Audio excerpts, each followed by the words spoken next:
പലർക്കും ആ വിരോധം കുറഞ്ഞു തുടങ്ങി. വിരോധം ഇല്ല ഇപ്പോൾ. ഇപ്പം അതെ. ഇപ്പം ബി ജെ പിയോട് അവർക്ക് അടുക്കാൻ വലിയ ബുദ്ധിമുട്ടില്ല.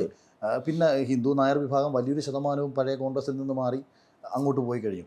ഇനിയിപ്പം കുറച്ചെങ്കിലും കേസിൻ്റെ പേരിലും സഹകരണ ബാങ്കിൻ്റെ പേരിലുമാണ് കുറേ പേര് താഴെ തട്ടി പിടിച്ച് കിടക്കുന്നത്. അല്ലെങ്കിൽ പാർട്ടി മാറിക്കഴിഞ്ഞാൽ സഹകരണ ബാങ്കിൽ നിന്ന് ജപ്തി വരും. കമ്മ്യൂണിസ്റ്റ് പാർട്ടി കൃത്യമായിട്ട് അടിത്തറ ഉണ്ടാക്കിയിട്ടേക്കുന്നത് എവിടെയാണല്ലോ, സഹകരണ ബാങ്കിലൂടെ കെട്ടിയിട്ടേക്കുക പലരെയും. അതൊക്കെ മാറിക്കഴിഞ്ഞാൽ ബി ജെ പിക്ക് ഇവിടെ ലാൻഡ് ചെയ്യാനുള്ള സ്പേസ് ഉണ്ടാവും. അവരൊരു 90 മണ്ഡലത്തിൽ ഫോക്കസ് ചെയ്താൽ മതി.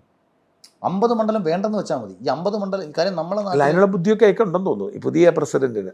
രാജീവേട്ടൻ വന്നതിന് ശേഷം ഞാനത് ആദ്യം ഒരു ഫേസ്ബുക്കിൽ ഒരു പോസ്റ്റ് ഇട്ടായിരുന്നു. രാജീവ് ചന്ദ്രശേഖർ സംസ്ഥാന പ്രസിഡന്റ് ആവുന്നതോടുകൂടി കോൺഗ്രസിൻ്റെ കല്ലറയിൽ അടിക്കാൻ പോകുന്ന അവസാന ആണിയായി അത് നമ്മളെപ്പോഴും വിമർശനാത്മകമായിട്ടായിരിക്കും എഴുതുന്നത്.